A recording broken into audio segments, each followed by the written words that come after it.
Hi!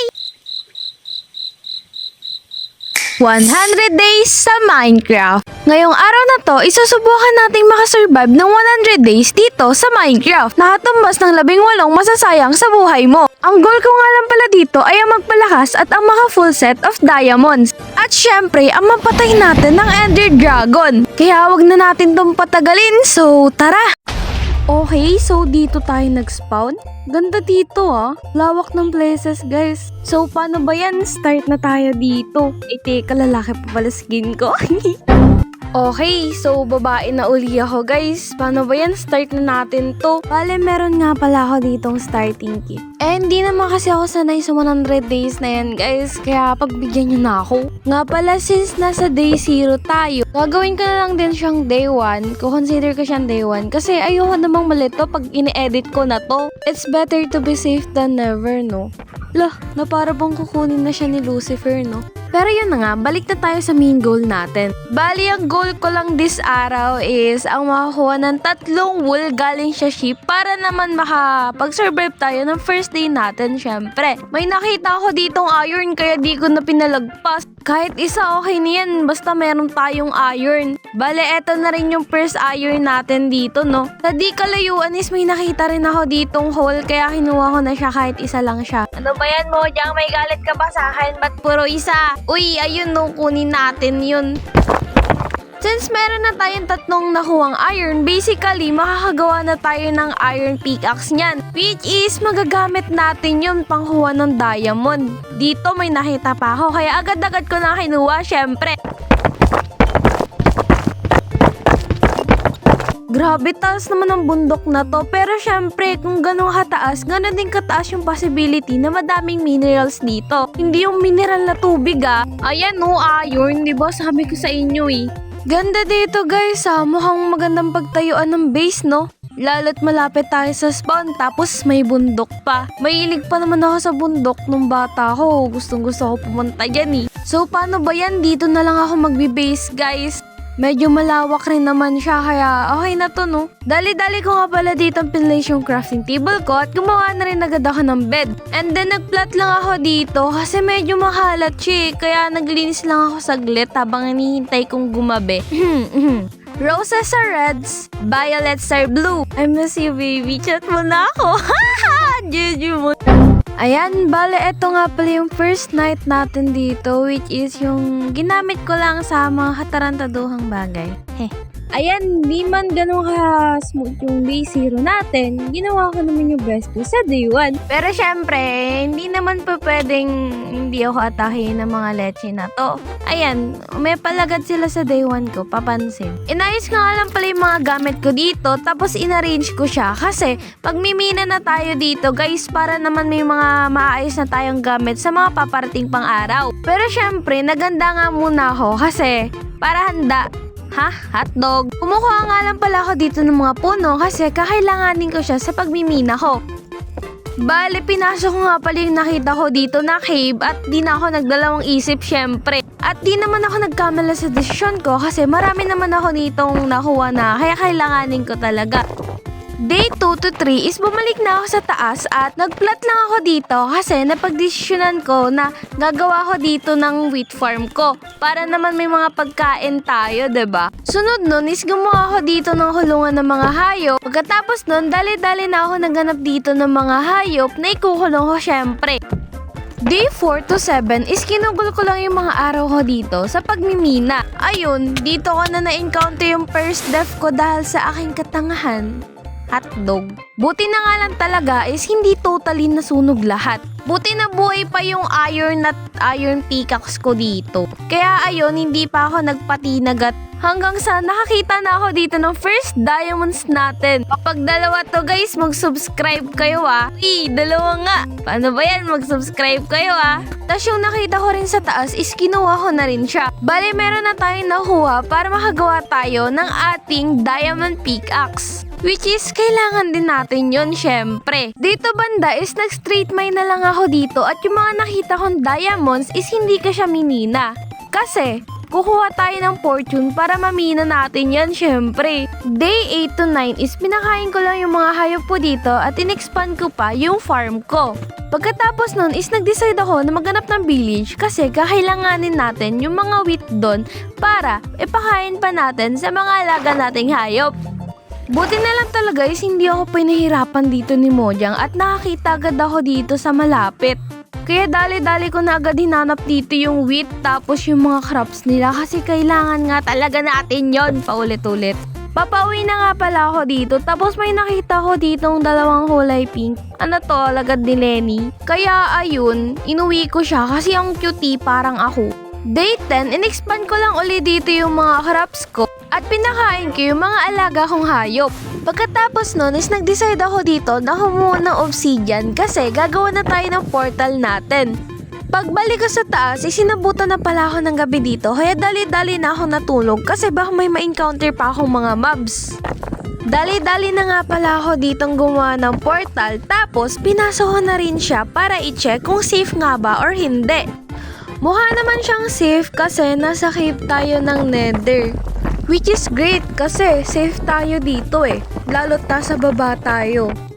Nagbalak nga pala ako ditong umakyat sa taas kasi kakailanganin ko rin kumuha ng mga quartz and also para sa XP na rin kasi para mamina natin yung diamonds natin doon. Kating-kating na ako bakit ba?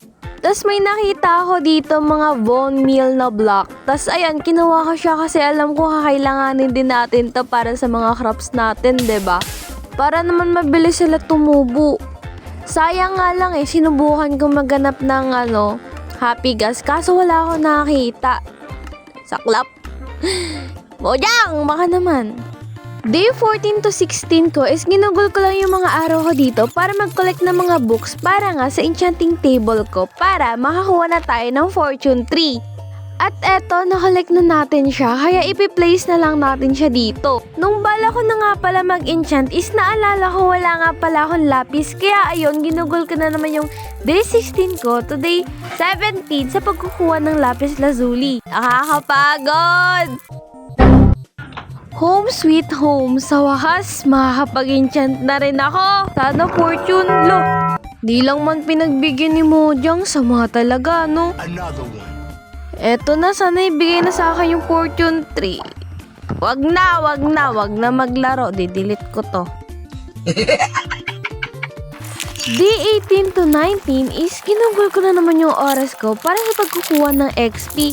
Wala, di tayo pinalad. May galit ata si Mojang, di na ako love. Bayan. Day 19 is in-enchant ko na dito yung pickaxe ko and ayun, nakakuha na tayo ng fortune tree. Kaya hindi na ako nagpaligoy-ligoy dito at kinuha ko na yung mga diamonds dito sa baba.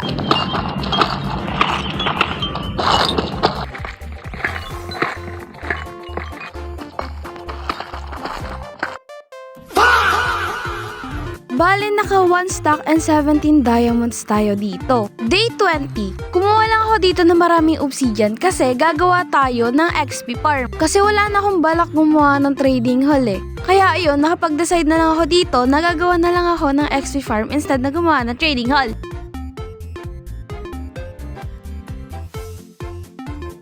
Day 22 to 26, sinimulan ko na yung paggagawa dito ng XP farms sa tuktok ng bundok.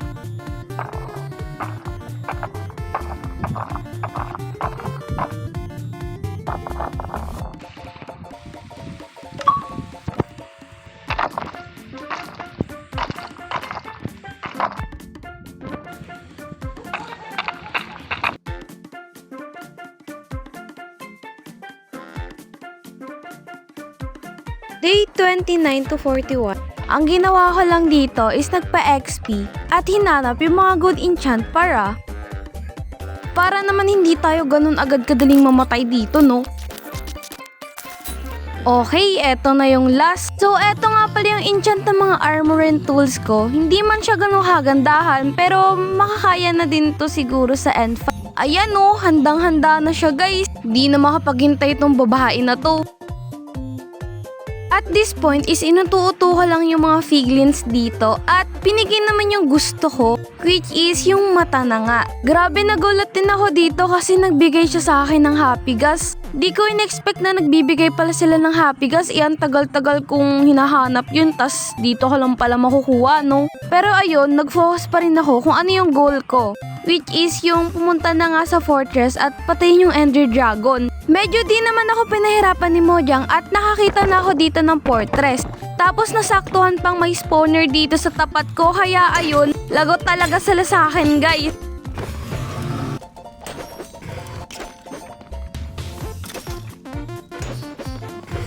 Nakakuha pa nga ako dito ng weather skeleton head Kaya ayun, binuls ako na agad hehe. Gumawa nga pala ako dito ng portal sa fortress kasi nagbabalak ako nandito na lang ako dadaan at mali yung desisyon ko. Pero bakit nga ba? Ewan ko din, panoorin nyo na lang yung video, hindi yung tanong kayo ng tanong. Nakita ko na nga pala dito and nasa village lang siya. Kaya dali-dali na akong bumaba at hinanap kung nasan nga ba yung portal. May narinig akong silverfish kaya ayun, nakita ko dito yung portal. Eto na guys, the moment of truth. Yan na, tatalo na ako dito Yan na. Wee! At this point, medyo kinakabahan ako kasi first time ko lang papatayin yung dragon nang mag-isa kasi usually sa server ako kaya ayun, sama-sama kami. Pero this time, ako lang talaga mag-isa. Kaya nakakakaba talaga siya.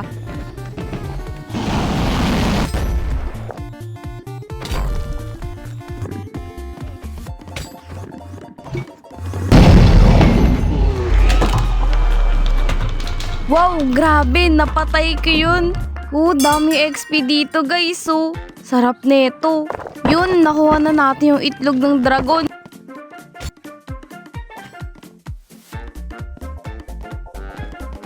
May nakita na nga pala akong ditong NCT na may shipwreck, kaya ayun, pumunta na agad ako dito at kinuha ko agad yung elytra.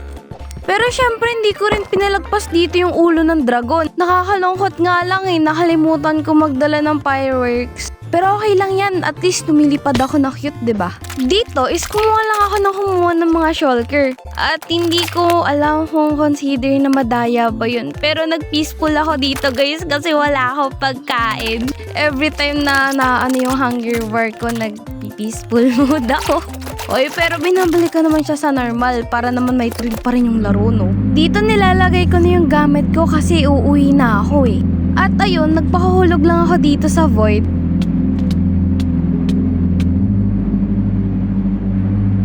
At dito na nga nagsisimula yung sinasabi ko sa inyo na maling desisyon ko kasi nakalimutan ko mag-spawn point sa village. At ayun, tinamad na ako maglaro dito kasi sobrang layo talaga nun What do you think guys? Itutuloy ko pa ba to or hindi na?